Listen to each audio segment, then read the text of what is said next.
Have you ever admired a leader and wondered just what it is that makes her who she is?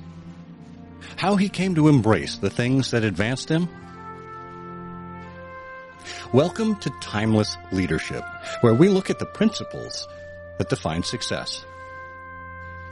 This is a show for leaders at all stages of their careers who aspire to understand what it truly means to be a leader.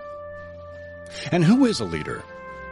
Dolly Parton said, "If your actions inspire others to dream more, learn more, do more, and become more, you are a leader."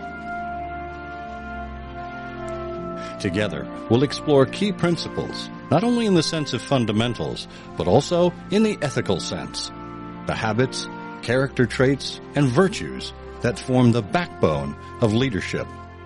Principles that are just as relevant and essential in the 21st century as they were in the first century. This is Timeless Leadership.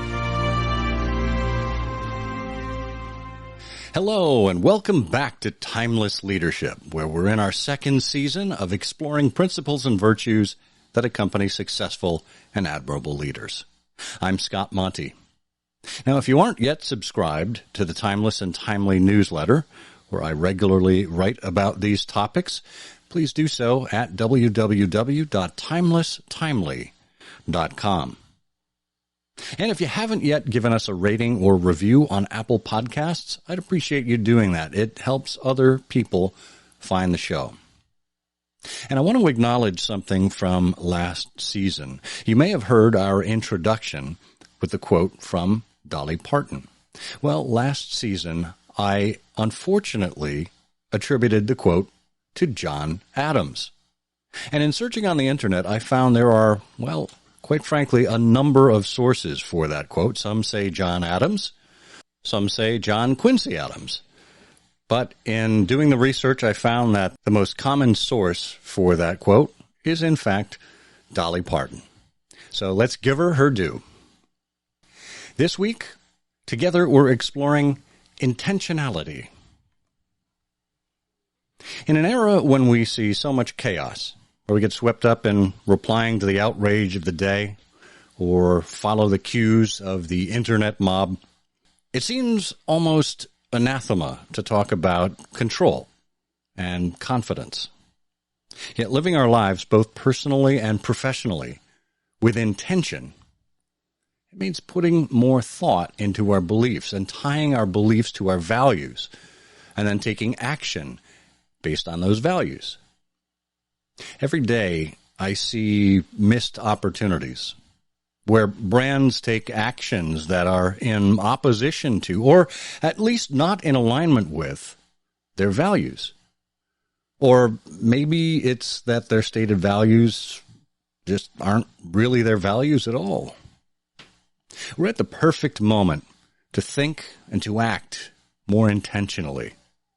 If we take the time to look within, explore the context of the world in which we live and work, we can motivate ourselves and others to act with more meaning.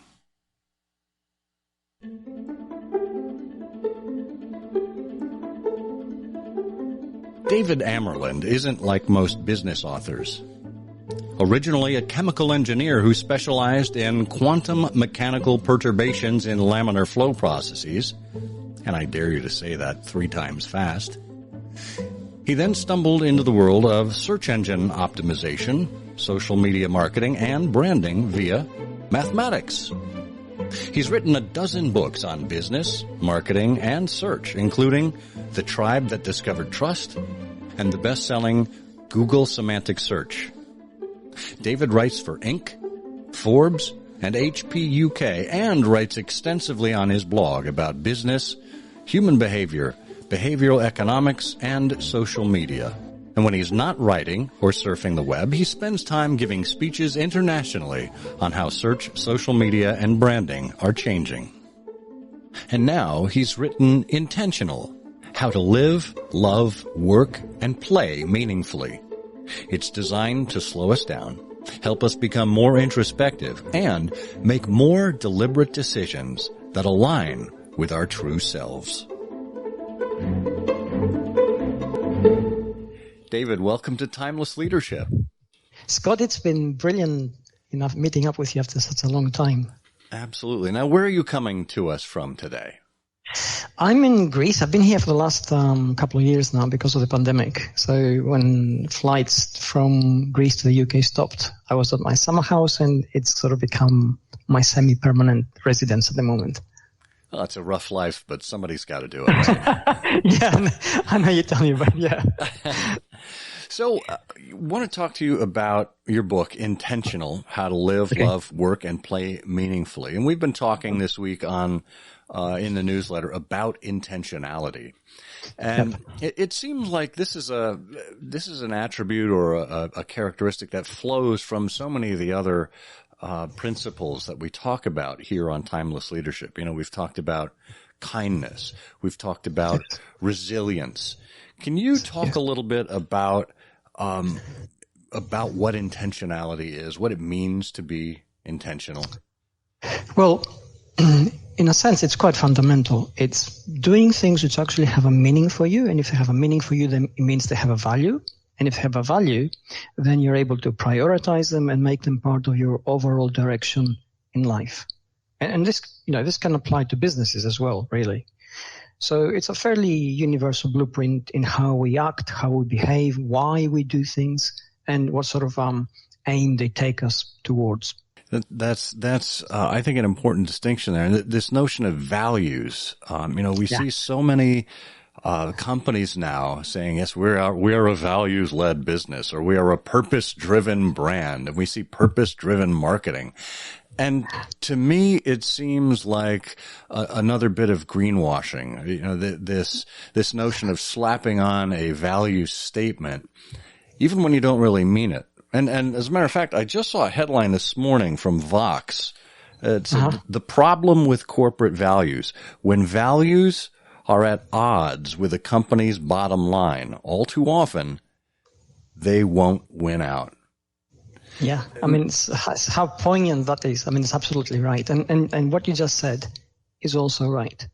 In many ways, businesses respond to what they perceive the market needs and wants, because that's always worked. We know from study after study that Generation Z is purpose-driven in the way that it actually spends money. So they will work with businesses. They will support businesses that they feel have a purpose.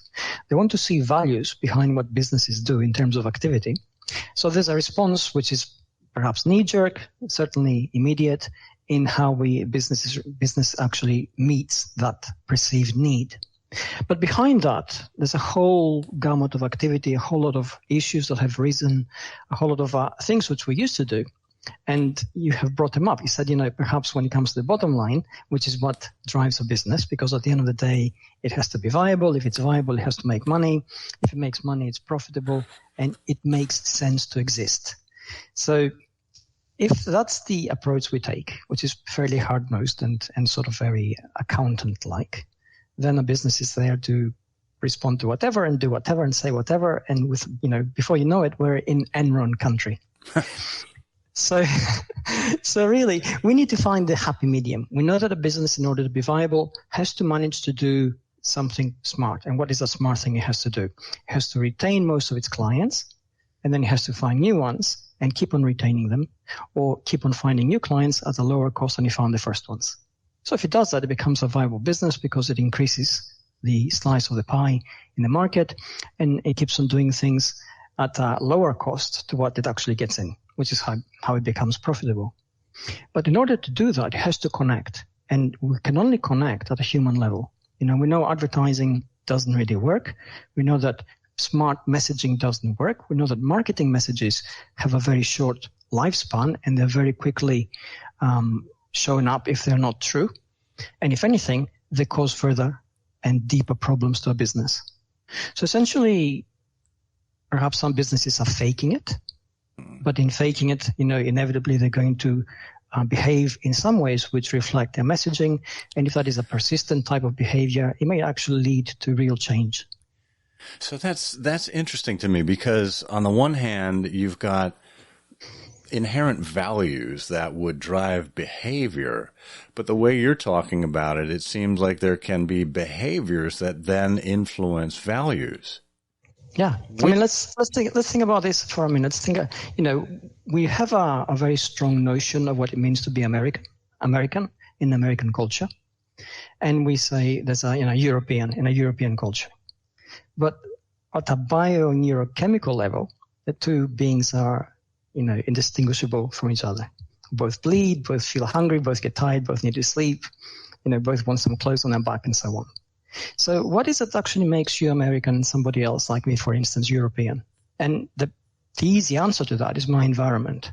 So if I were to exchange places with you for a month, I would essentially, within that month, respond to the pressures which the environment imposes upon me, and my behavior would essentially become American. And, if you take my place, you would become European in your lifestyle, in your approach. You're going to have a siesta in the afternoon if you're living in Spain or Greece or Italy. You're going to go out late for a cup of coffee in the evening because of nightlife. And if you didn't do those things, because you can say, I'm American, well, you wouldn't actually integrate. And if you didn't integrate, you would feel socially excluded. And we are social beings. We want to be included. We want to feel that we're part of a group, a greater whole than us. So culture and activity, or rather behavior creates culture. Culture drives values, and which we supports values rather. Yeah, and I think this notion of contextuality, putting ourselves in the context of something and observing it. Right. I mean, it's one thing to just immerse yourself in the culture. It's another thing to actually observe what's going on around you, assimilate in some cases if you're trying to fit in. And that brings me to what you talk about with respect to identity. I thought this was fascinating. The three constituents of identity. Can you talk about those three? Well, essentially, part of it comes from our, if we simplify it, in basic English, right? It's what we want, what we feel we need, our own needs. Then it's a perception of the needs, or rather the perception of the people around us and how they see us. And then there are the expectations of what we do and the impact those things have. And, if we think about a school playground, for instance, there's a tabula rasa. A child goes into the school playground, intermixes with others, and suddenly we begin to see its own self and personality because he wants to do things. He wants to grab that toy. He wants to push that boy. He wants to pull somebody's hair. But then he also wants to be accepted. And also he begins to realize there's an expected norm of behavior. And I think we are seeing playing out in real life now, one of the largest social experiments ever with COVID. Essentially, in the past, we couldn't socially exclude anybody to see how social exclusion would actually affect somebody's behavior. But we can see that with COVID, we've been isolated for a year, some of us more than that. So we come out of that, and suddenly we don't know how to behave. We don't know how to be socially adept with people. We don't know what is safe to say. We feel anxiety, which we can't really manage. So some of our behavior is a little bit out of kilter. We externalize aggression when we shouldn't. We overreact when we shouldn't. So, these are things which happen because you can say that we are broken a little bit because we've missed out that element of socialization. So our identity, in a sense, has been affected. We don't know now how to fit in the world because the world has changed. Yeah. Wow, that's profound when you think about that. And, it's funny, even before the pandemic, you mentioned that having this view of self and going back to the ancient philosophers, it's written in stone, know thyself. That's right. And yet it seems to me that I question whether people really know themselves, if they take the time to truly understand themselves, to be introspective, right? When we're so distracted by so many of these external things around us, whether it's, buying an NFT or getting text message updates or scrolling through TikTok, what do you think we're missing when it comes to knowing ourselves? We fail to understand where the world ends and we begin. And there's a good reason for that. Now, we don't think with our own brain, although that's the tool we use to think with. We think with the world. The world constantly puts inside us stimuli, That stimuli goes into ideas and thoughts and conceptions and trends and fads and fashion. They become our talking points. They become our living points. For some of us, they become our life completely. And for many of us, even if we don't take that to a great degree, we allow those things to influence us. So we can quite happily behave in ways that are acceptable because everybody behaves in that way. We can dress in ways that are acceptable. We can talk in ways that are acceptable. And none of those things are actually internal. They're external, that came in, and we just regurgitate them. So when it comes to knowing ourselves really, truly, in a way, we have to sort of draw a line and say, where does the distinction start? Where do I begin and where does the world end? And that's difficult because suddenly you may feel alone, lonely, having taken the wrong path, feeling that you failed. All these things, all this negativity comes up. The moment we're alone, we have to deal with it. It's easier not to have to, so we can distract ourselves. And, the distractions which you mentioned earlier are part of that, and a lot of people employ them. But when it comes to actually learning what to do now when nobody can actually guide you, well, that can only come from you. It can only come from your values. It can only come from what you truly want. And in order to understand that, you have to know truly who you are, which is, the ancient saying of know thyself. Yeah. How hard is that? It really is. I mean, it takes some effort. And quite frankly, there may be times when we look at ourselves and we don't like what we see. And yes. That's a difficult truth to swallow for a lot of people. And, you see, yeah. I'm sorry? It is absolutely. And we're very good. We're incredibly good at lying to others and lying to ourselves. And you think, okay, if we value truth so much because we can all logically agree that truth is a great virtue and we should all support it, how come we're so adept at lying? And the reason for that is because it's a survival mechanism. If you lie to yourself in an environment that's essentially hostile around you, it diminishes the internal struggle that you feel. And that allows you to basically survive. So, if I come, we're talking about, 20, 30, 50, 60,000 years ago and perhaps longer. But if we take that into a modern environment where you come into a company where nobody likes you, well, you can say to yourself, I'm the best. That's why they don't like me. And you may not be right, but that creates a narrative inside your head which allows you to rise to the occasion, deflect all the things which distract you, and actually do your job to the best of your ability. Or you can say, I'm special, in whatever meaning of the word you attach to that. You can say that, they're the people who are wrong, not you. So then you don't have to actually examine what you're doing and you can carry on. And this survival mechanism works until it doesn't. Right. So there you go. Yeah, it's simply stated, but profound. It works until it doesn't. And yet, now we're at a point where there's so much personal anger.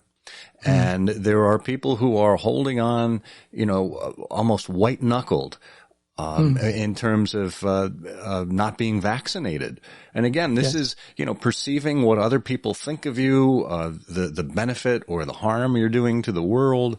They seem to be fighting tooth and nail against doing simply what would seem to be, for a lot of people, the right thing to do. Yeah. Why do you think we're having this big public debate about science when the facts are very clear? It's a old struggle against logic and emotion. Now, we have been in the 20th century, for most of the 20th century, we were conditioned to believe that emotion was wrong and actually made the word emotional sound almost like an insult. And logic was everything.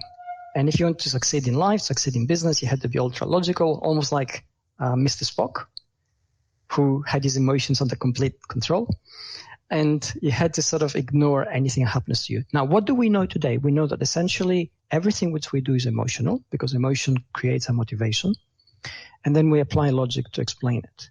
And in that, we also tie in part of our belief system, which becomes part of our identity. So if I have a particular belief, and that belief comes from my own worldview. So suppose, for instance, that I grew up in a small town in, let's not make it America, let's go to a small town in Australia. I haven't been out of my town, I'm quite happy here. And then the pandemic happens. my entire worldview consists of my friends and my colleagues and the people around me. And then some scientist says, science works. I know it works theoretically, and tells you to muzzle up, put a mask over your face and a vaccine in your arm. And I'm thinking, okay, I'm trying to process this, but I can't, because I don't usually do that. So what does my brain do? It goes back to the past, because it's the safe space which I know. And in the past, nobody told me to put a mask on, and nobody told me to vaccinate myself. And I'm thinking, okay, that's what I really want to go to. And I know it's illogical, but I'm not thinking about it. My emotions drive me there. So the moment you say, listen, David, this is what you've got to do, I see it as an attack on my identity. So then my emotional response is to attack you back and say, go entirely the opposite direction, thinking, let's go back to the past, which is impossible because it's a safe space, and that's how I'm going to behave.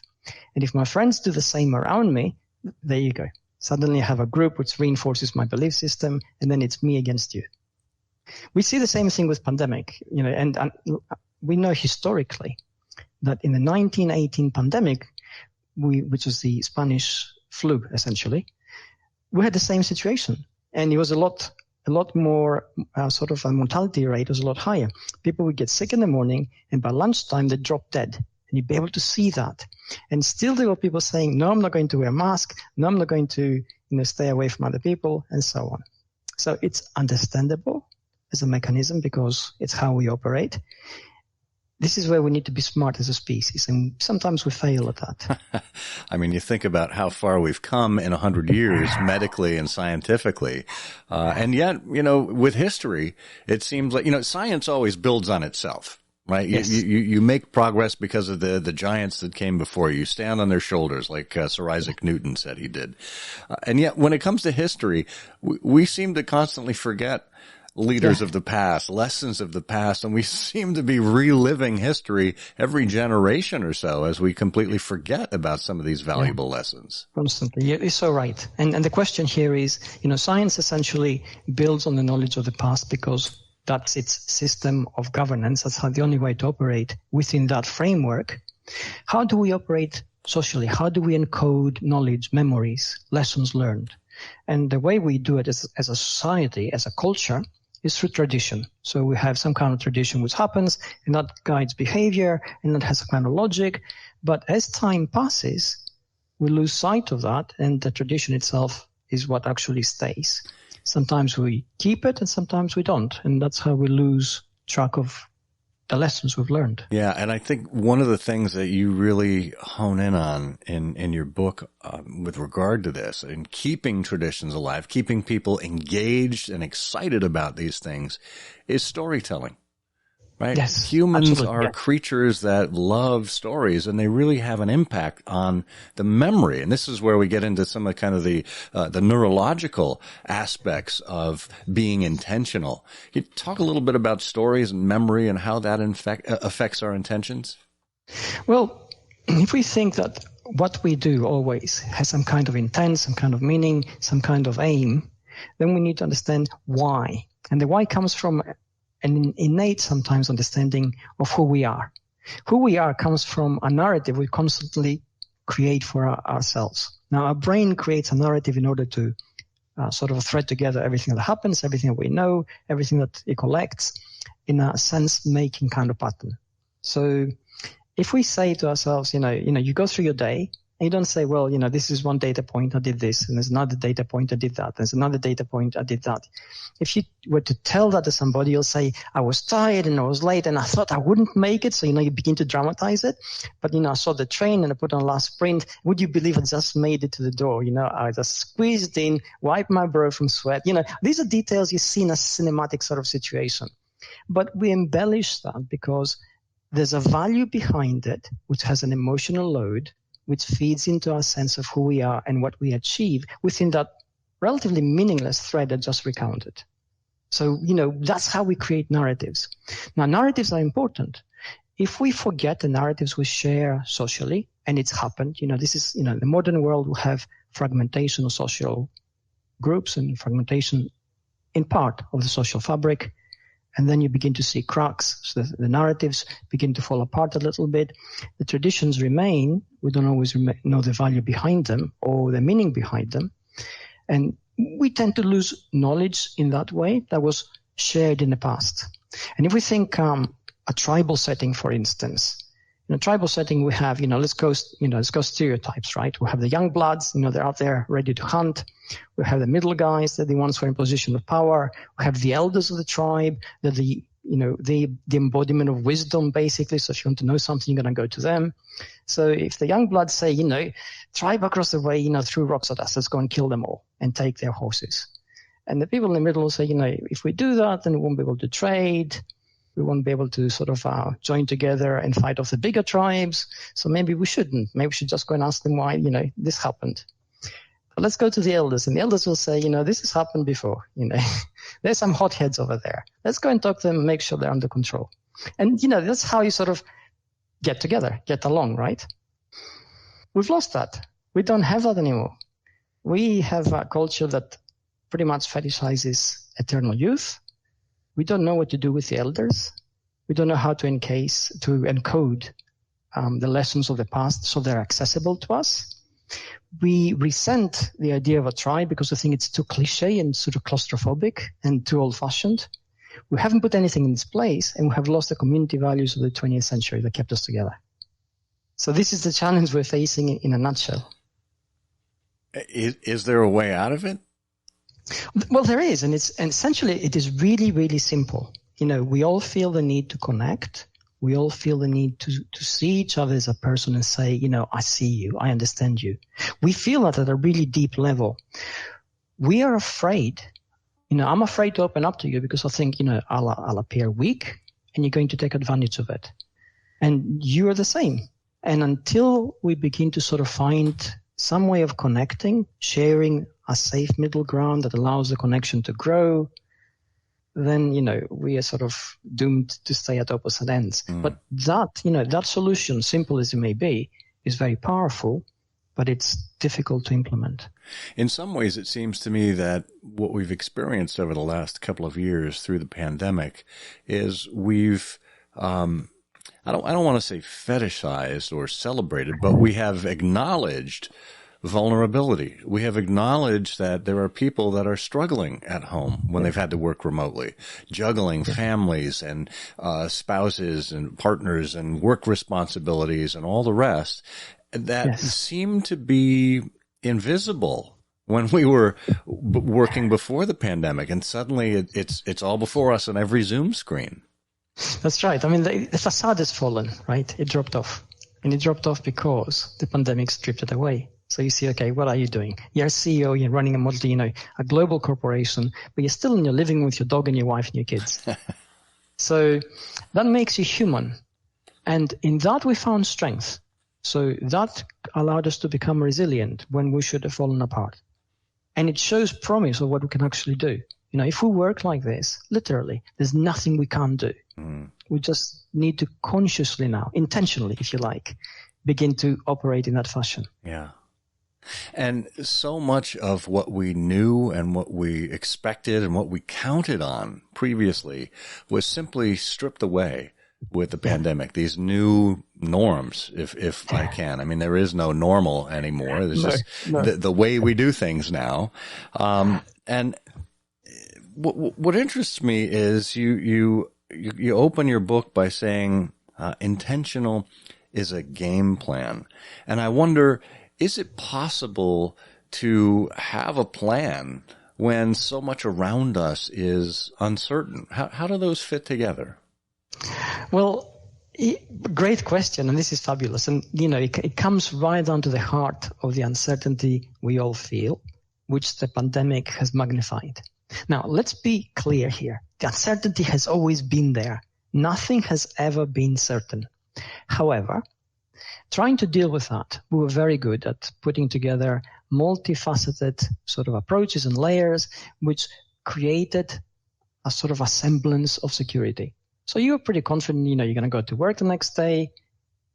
The building wasn't going to come crashing down because planes didn't crash into it. You can see how, these things were there. And then things started happening, beginning with the year 2000, which began to shake our world. The uncertainty levels begin to go up and up and up and up. And now we're in a place where all we feel is the uncertainty, and we can't really find a way to navigate it. Well, we have always had that. First people to come out of the caves must have felt hugely uncertain, unimaginably fearful, and all they had was each other. A group of people against the world, and they didn't even know how it worked. There was no science to tell them. There was no social media to connect them with other tribes. All they could feel was that they didn't have teeth, they didn't have big muscles, or, they couldn't run very fast. Anything could eat them, and they had to band together as a group.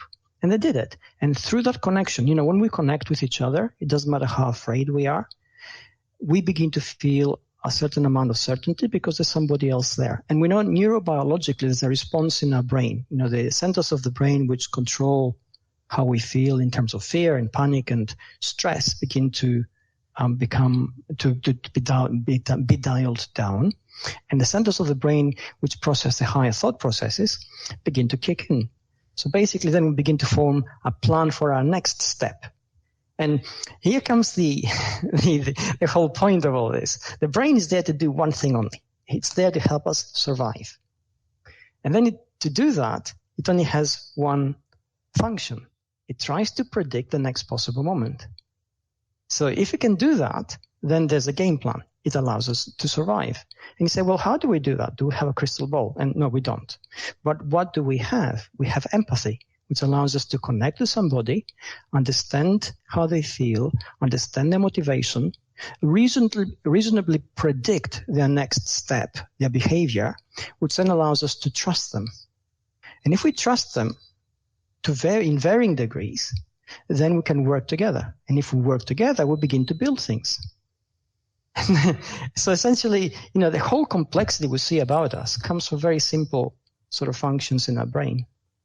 And all of this happens in split seconds without us even realizing it. I mean, it's really baked into the deepest portions of our brains. Absolutely. And the magic of it is that, once we experience something, have your electrodes in our skulls and we can see how all the little centers light up and we can get fMRI images of the brain thinking. But once we experience it a couple of times and it becomes ingrained behavior, then all those things don't happen. The brain appears to be inert. So you think, how did that happen? It's almost like we codify schemas which kick in immediately, save a lot of time, and guide us. That's astounding. That's really astounding. And with this perceived sense of control, or knowing what we can control in an uncertain environment, with that comes confidence. And yes. I want to make the bridge here from control to confidence to happiness, which is a really interesting element for me. And I want to read a quote from your book. It says, confidence in turn contributes significantly to our sense of control over our life. A sense of control is what allows us to critically examine and adjust our beliefs, hold firm to our core values, develop the right kind of attitude, and display grit when we need it. So it seems to me that confidence, whether it is this supreme sense of self-confidence, whether it is a confidence inspired in us by how others treat us, that this gives us a firmer grasp on who we are and what we do and why we do it. Yes, it brings alignment in many ways. In many ways, if we don't have confidence in our abilities or in our capabilities or in the world around us or in our predictions or in our thinking, we're in constant sort of cognitive dissonance. We're fighting against ourselves. We're fighting against that little negative voice in our head that says, cross the road now. No, don't do it. The car is going too fast. No, go now. No, don't go until you get tired and you make the mistake and you try to cross the road when the fast car is way too close for you to avoid. Okay, so it's a lot easier if you're confident in your estimation of how things are going to happen, in which case then you can cross the road safely, right? You can see the car is really far away, maybe going fast, but the road is not very wide, and you're fairly capable of sort of taking 10 steps very quickly without falling over. So as we calculate all those things, we get across the road, we have achieved our goal, and we're fairly happy because we survived the crossing of the road. I mean, it's true. I mean, I see this in our youngest child, who's 7. You know, she's very hesitant to do certain things for the first time, and even after going through the rigor of doing that thing, even though she didn't want to, suddenly she's comfortable. Right. And it's a microcosm of all of these challenges we face in life, whether it's moving or starting a new relationship or ending a relationship, finding a new place to live, etc. There's a lot of things that we perceive to be really challenging, and yet once we do them, we either realize it wasn't that big of a deal, or we understand, okay, well, this is the pattern I have to follow in order to be successful. Yes, and I think, I'm glad you brought children up, because they are the perfect experiment. As a parent, you see them grow up, you know that, as soon as they're like 3 or 4, their brain is almost as complex as ours in terms of the centers it has. It doesn't have the networks yet because, the lessons haven't been learned. But what it really doesn't have are 2 critical components. It doesn't have experiences and doesn't have memories and knowledge. And it's those things actually that make the brain function the way it's supposed to in an adult, which makes us, responsible and capable. So watching children grow up and seeing how they actually learn about the world and their place in it, and then they get a sense of who they are in that kind of construct, that's amazing. It's a magical experience. It is. And, the wonder of children is you get to experience joy through them, unbridled joy, whether it's them doing something for a first time or responding to something. And it's almost happiness by association, right? It is. And I'm glad you brought that up because, essentially emotions are contagious. If we're in a room and people start feeling afraid, now, before anybody says, oh, I'm afraid, or anybody screams, we are all going to die, we pick up body language, perhaps high-pitched voices, sharp breathing. There's some evidence that we pick up pheromones by smell and the fear response. That activates our own response, which is why panic, for instance, can spread so quickly in a crowded room. People panic, then they lose control of their emotions. They can't think critically. But joy is also contagious. We go in a party, somebody starts smiling or laughing or dancing, and suddenly we chill as well, right? We think, oh, this is not a bad place. And now, why do we chill when somebody dances like that without caring, or somebody laughs with abandon? Because we think at the deep part of our body, of our brain, we think, well, there's no threat here. People relax. If there's no threat, I can lower my guard, I can absorb more of the scenery, I can trust them, at least not to kill me. So energetically, now, the things which were guarding us are released, all those resources, and we pour our attention into enjoying the moment. And that allows us to actually connect with people because they sense we're more open, and they open up in response and they reciprocate, and suddenly you think, wasn't that an amazing party? Yeah. So and I think some of the best experiences like that is when you go in without expectations. We are so fixated on happiness as a society. Everyone wants to attain happiness, like it's some mountaintop to scale. And you make a great point that happiness it's a process. It's an experience. It's a journey. It's not the attainment. It's the process by which you go through it. Exactly. And I think, you made such a deep point here. Again, we've been conditioned to think, we have a right to be happy, which is great because everybody should have that right. And then we think in order to attain happiness, we need this or that, or we need to be there. And it's always disappointing because our expectations are always higher.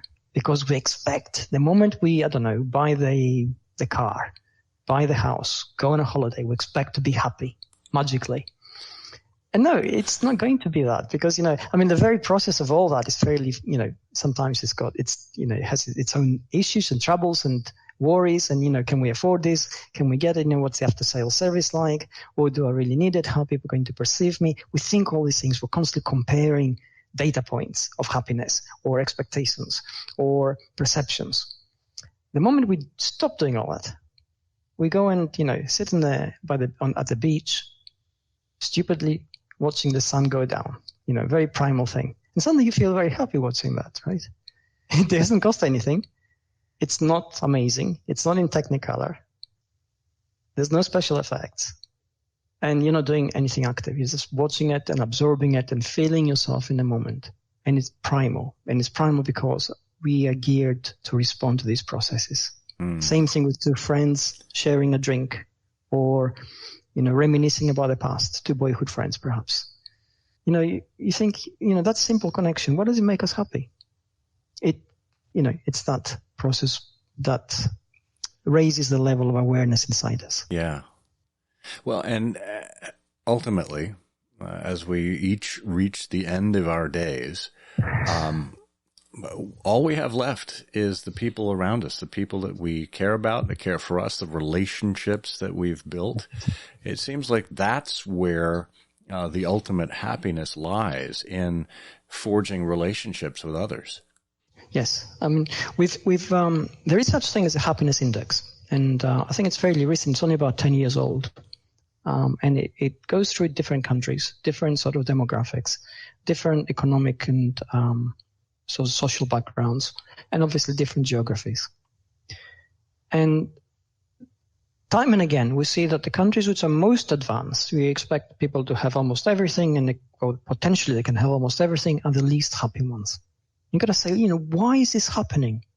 And the reason it's happening is because we haven't yet got the right balance. Okay, I mean, the poorer countries towards the bottom of the table, they're also equally unhappy because, they struggle to have things which they can't have and they want them. And, there's comparison points. So basically, it comes down to balance. And, we begin to sound almost mystical here. We're looking for some kind of Zen. But at the end of the day, it's what you said, right? We all know logically that we're going to end one day. We're going to die. And that's it, right? Whatever happens afterwards is not really our expertise to definitely talk about. We can only, hope through whatever belief system we use. So really, what we really know is what we live. And if our life doesn't actually balance properly, it is highly unlikely that we will feel happy. So, if you use just a few metrics to say, this is what I've done in my life. I've built buildings, or I've accumulated money, or I've built businesses and sold them or kept them or grew them or whatever. Okay, what else have you done? Nothing. Is that enough? Well, no, it doesn't really fulfill us. But if you say, I've got these friends and they've always been by me, then you say, does that make a difference? Well, we know again scientifically that it does. And how do we know it? There are blue zones across the world. Sardinia, there's one Ikaria in Greece. There are places in the world where people seem to live forever, pretty much. I begin to see why you're in Greece. And they've studied these blue zones. They studied the lifestyle. They studied different cultures. Some in Japan, some in the islands of Okinawa. And I think, how do these people live so long? How do they not have health problems? Do they exercise more than anybody else? Well, the answer is no. Do they have a special diet? Well, they don't have a diet which is high in processed foods, but it's not particularly special. And from blue zone to blue zone, it varies with the culture. So what is the common thread in all these areas? Do they not have stress in their life? Actually, they do. A lot of them haven't got enough material possessions. A lot of them have a lot of challenges in their lives, either personal or sort of global in their particular environment, and they're challenged by them. So they have stress. But what they all have in common is a sense of community, of friends, which are there to support you. And that support network seems to make all the difference, because we know that it lowers the stress which you naturally feel. It leads to a physical lowering of inflammation in the body. And just that alone, and there are other factors to that, is enough to actually extend your lifespan. I love that. And look, when you're focusing on your community, when you're focusing on relationships, all of those things take an effort. I mean, this isn't a completely stress-free environment, like you said. You do have to put in the work. You have to be intentional with how you approach these things. I think it makes great sense. And I think in some ways, particularly in the United States, we're cursed by the rights that we were granted under Thomas Jefferson's wonderful document, the Declaration of Independence. He says all Americans have the right to the inalienable rights of life, liberty, and the pursuit of happiness. And that's interesting too. He says the pursuit of happiness. You Yes. don't have the right to be Yes. happy, right? You have the right No. to pursue happiness. Exactly. I think it's a process, right? I mean, I frequently read that document and I'm thinking, how did these people come up with that kind of vision back then? Okay. And it humbles me, right? Whatever sense we have of ourselves as the pinnacle of our civilization should be humbled just by reading that, because it is so fundamentally human and it has so many truths that you realize there's a lot of thinking that went into it. And they were able to actually process these thoughts at a really deep introspective level and then generalize them to a population that, was burgeoning at the time. So, these are things we need to sort of keep in mind always. And we think about it now. I mean, life, okay, obviously, that's a human right. Liberty, yes, we all have the right to be free. Why do you think Jefferson chose the pursuit of happiness as the third leg of that stool when he could have chosen something else? I mean, where do you see the thinking behind that? I think, and I'm speculating here, obviously, but I think if you're building a society and you want to provide that society with a rule that will help guide it, irrespective of the scale and size that it's going to reach in the future, you need to give it a process that will help it achieve balance, but maintain ambition. And, that's why I find it magical. It's magical words, magical concepts enshrined in a document that's so old now. And we think, wow, it takes your breath away. And that's what it is. I mean, if we're creating a society today, you and I get together, we have Wikipedia at our disposal, the whole internet at our fingertips. Would we come up with anything as smart or wise or deep? I personally doubt it. No. And I'll tell you, when Jefferson was writing that document and John Adams had responsibility for it, he said, no, you're the better writer. You should handle this. Jefferson was in a two-room flat in Philadelphia. He didn't have his library with him. And yes. This is the guy whose library, his personal library, went on to be the basis of the Library of Congress in the United States. He was so well read, and yet he didn't have those at his fingertips. But he absorbed it. He absorbed it. He believed it. He had the values that really drove the formation of that document. Yes, and I suspect, and you suspect, that he also had a very strong sense of self, who he was, what he wanted.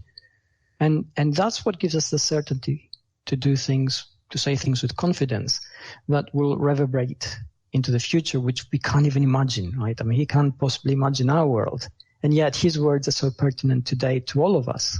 So now, of course, we have to put a huge asterisk next to this, that he was a slave owner, too. At the same time, he was espousing liberty. That's a whole discussion for another show somewhere. Yeah, absolutely. And I think here's the thing. None of us ever are perfect, and all of us, more or less, are the product of our environment.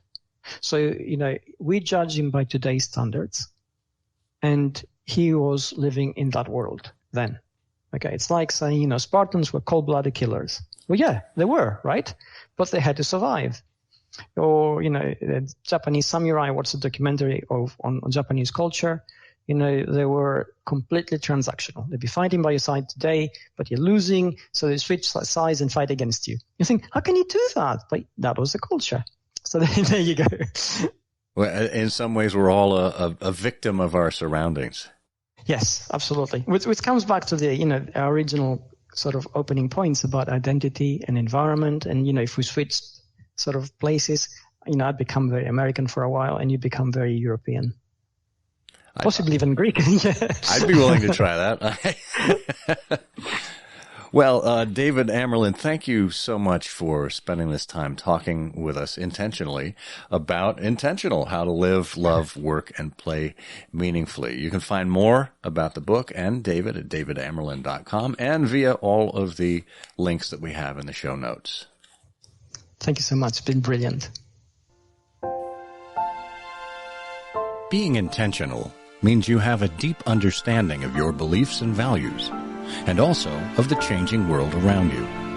When we successfully blend all of these, we find ourselves living more meaningful lives. Thank you for joining us and for being an advocate for timeless and principled leadership, whenever and wherever you find it. I'm Scott Monty. Until next time, may you dream more, learn more, do more, and become more, for you are a leader.